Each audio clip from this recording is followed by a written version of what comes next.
2005 VZ Monaro GTO with the supercar, a few bits and pieces, and gone a little bit berserk, a little bit overboard. But this is a car I ultimately wanted to build, and I've finally got it, so I'm really happy.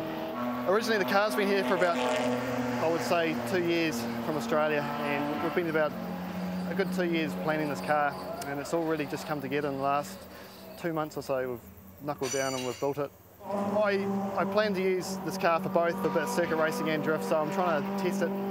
It handles well as a circuit car, and it also does all the right characteristics as a drift car too. It's got good angle, good speed, huge torque, and it's absolutely amazing to drive.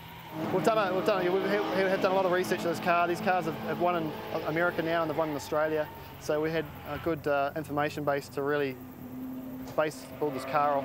Like Carl's definitely the man to beat. I know, this thing's awesome, eh? Hey, what do you Yeah, it's something to watch out for, eh?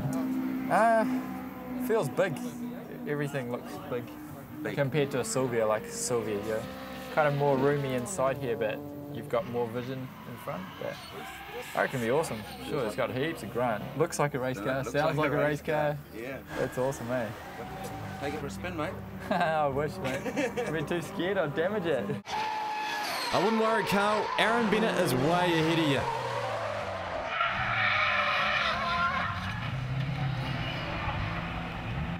Victor Chapman in the passenger seat, giving Udi an old love tap. It's dented already. Still black, mate. Yeah, it's holding it tough. Have a look at this car. We wanted to build a car that the public liked. Related to a lot of people, like relates to a lot of older generation as well. They can appreciate it. Younger people appreciate it. It doesn't matter with drifting. Like you bring a $2,000 car or a $150,000 car, it doesn't matter a hell of a lot. It's how you drive the car and how you set it up ultimately.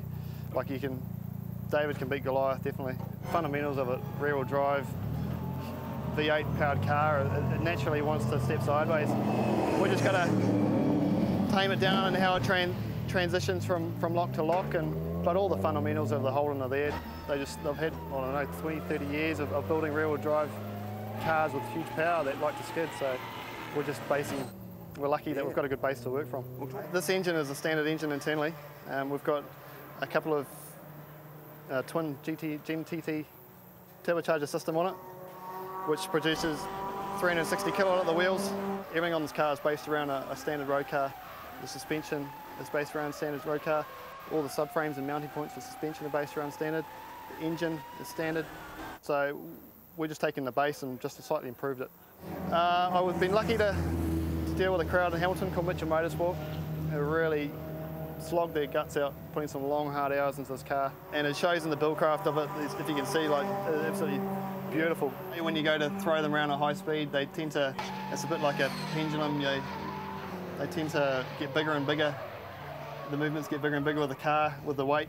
But in a straight line, when you get them set up, they're not too bad. But this car, I think, will be around about 1,400 kilos with me in it. Thing is an amazing driver, and he's chosen to go down the Holden route, as same as me. And I think the more of them out there, the better, because they just do what they do so well. And I think he's going to love it. But I'd definitely love to go head to head with Finger. The best of this car will be its torque and its ability to, I guess, put power down in good angle and to be able to hold good angle. Downside would probably be stopping it, slowing it down. Bring it on, V8 drift power.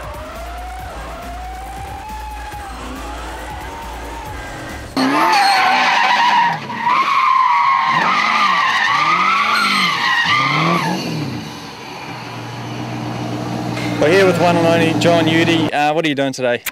The usual testing. Yeah. I'm going to try and break it as usual, yeah. Learning the balance of the car and obviously handling and getting suspension set up with it, but we're on the right track, we think, yeah. Start slow and before you don't do much damage to this sort of thing. You can sort of gradually increase the speed and sort of eliminate the risk of obviously repairing bumpers and things all the time. It just gives a feel on how the car goes from lock to lock, throttle control, make sure it's going to stay under temperature, make sure it's not going to blow gearboxes or diffs or all that sort of stuff, because we've got to take this car away soon, so all the testing we can get will help. We're working on at the moment to go overseas to China. So we went there last year and we had a ball, and we want to go back there with a bit more heavy artillery and take on the Japanese. I've seen a bit of this stuff in America, and I think Australia's are running a few of them and things like that. So they're not a new car in sense of a drift sense, but twin turbo and things, it's a little bit different, a little bit more extreme. So hopefully they're impressed with it. I'd like to run it here. I want to get a good gauge, and the guys out here are really competitive, and we want to try and see if we're competitive here, and